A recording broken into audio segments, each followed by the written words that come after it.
Hello, hello, hello. Once again, welcome back to Bet on Yourself Media.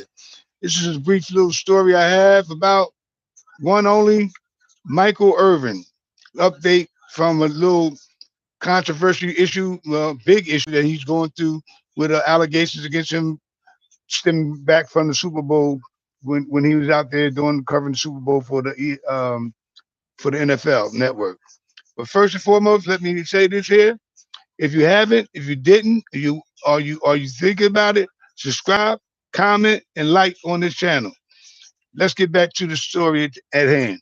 It's about Michael Irvin, the former Dallas Cowboys star, wide receiver. And as y'all probably know, y'all heard some similar stories about what was going on with him.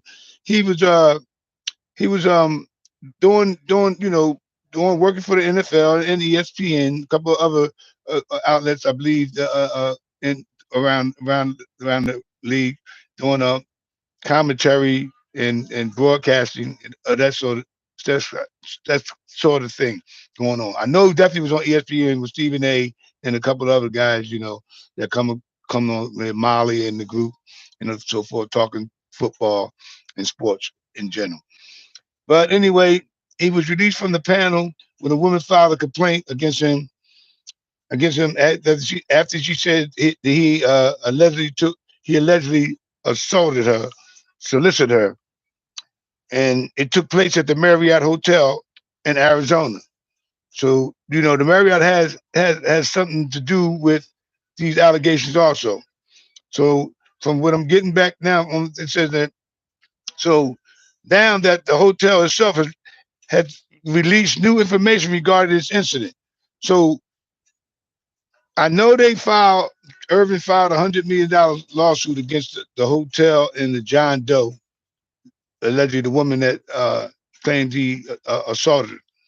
But now, on top of that, it's alleged that uh, some words got miscrewed or something along the line there.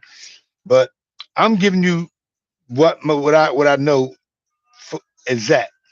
So the information that they were supposed to release to the Irvin's lawyer group was never retained for over, I think they said 30 days or more. The Marriott would never give up the footage from the incident that occurred in the hotel lobby or whatever it is.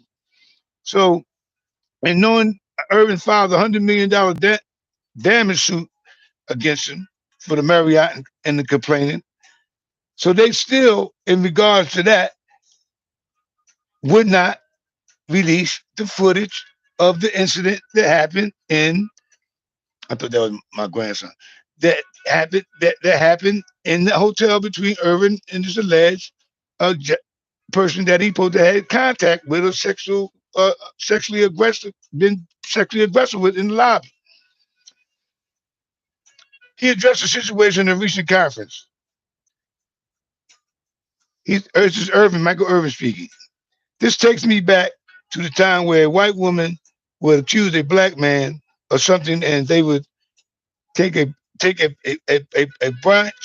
bunch of guys that were above the law, run in the barn, put a rope around the neck, and put a rope around his neck and his feet, and drag him through the mud, and drag him through the mud, and then hang him on a tree. This is what Michael Irvin said.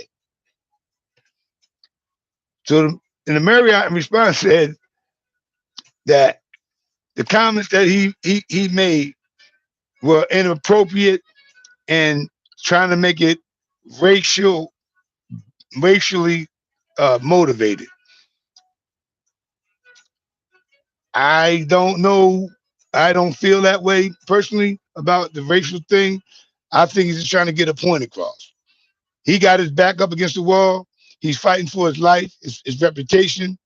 You know what I mean? And a whole lot of other stuff that we don't even know what's going on. So for them to say that in defense of I'm defending Irvin on this here wording here about him saying what happened. I don't know if the Zach quote I'm reading. I read that quote that I seen because I wanted to try to have that verbatim, word for word, so I can say what he actually allegedly supposed to have said. But this is still somebody else writing this down too. So I took that from that. But it it just behooves me that to find out that the John Doe, the female, and Irvin met in the lobby. Irvin shook her hand. He allegedly reached out and touched her elbow. She had no issue with that. And allegedly, he reached out in the conversation again, touched her again on her arm. They said from the footage, she had no ill reaction, jerk back, or like a startled look, or said anything like an aggressive manner towards Mr. Irvin when these two hand placements on her arm took place. So obviously, it wasn't a big deal at that time. So Irvin left the scene by giving the John Doe a handshake, walking off, going to catch the elevator to go up to his room. Allegedly, she went into the office with some of her coworkers, and they said that she seemed a bit disturbed, upset. So she left and went home. She left and went home.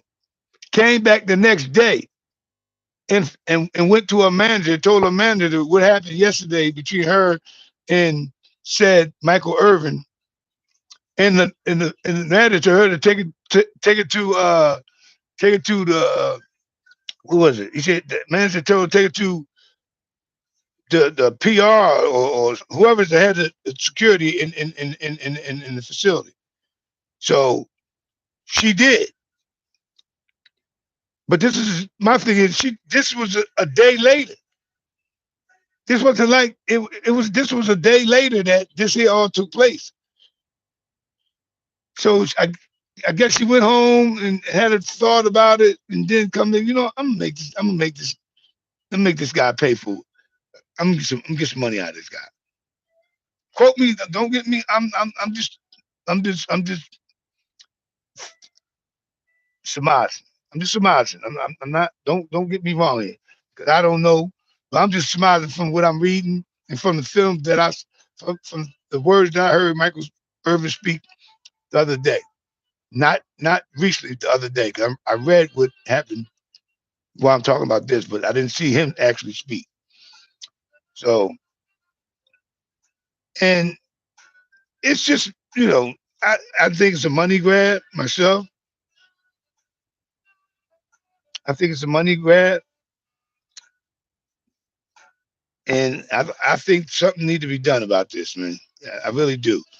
They also claim the former NFL player was one who made this about race, not the victim. So, so that's where they try to switch the narrative and say that he's making this about race. He's just trying to protect himself and defend himself. You know, the video provided to the courts allegedly show Irving reaching out and touching the victim's arm during the conversation without her consent. They pointed out how the John Doe was noticeably uncomfortable and attempted to leave the situation in various moments. According to the lawsuit, two other hotel employees reportedly noticed their coworker in an uncomfortable state when she returned to work. The accuser went to work the next day, reported the incident to her manager, who told her to take the complaint to loss prevention. That's what it was, loss prevention. So she took it to loss prevention, but it was the next day. If it was that serious of an issue, why would you wait till the next day? And this here took place at that time, and you was upset allegedly because your coworker said you came back into the workplace looking uncomfortable.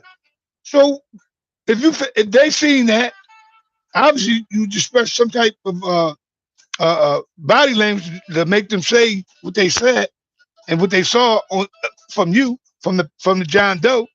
So why wouldn't you go and report it right then? But the manager was on lunch break. The manager wasn't in the building. You know what I mean? Loss prevention was there. You could have went to them. You could have went to loss prevention. You could have went to loss prevention then. Come on. Like I said, I'm not gonna get all wrapped up in it. I just wanted to report on it. I think it was something that the people should still pay attention to because of the things that goes on out here today. In this world, and it's not just in sports. It happens to other people too, but it's just not on the stage where it gets that attention that such a person like Michael Irvin is. But this type of situation goes on daily in corporations, businesses around the country. Trust and believe me, it does. Trust and believe me, it does. So with that said, I hope you like the content. If you got any comments, please write them. Talk to me about the comments. Write them down. Subscribe. Hit the like button. Until next time, hear from the Man Cave. You know what it is. Yep. Toodaloo.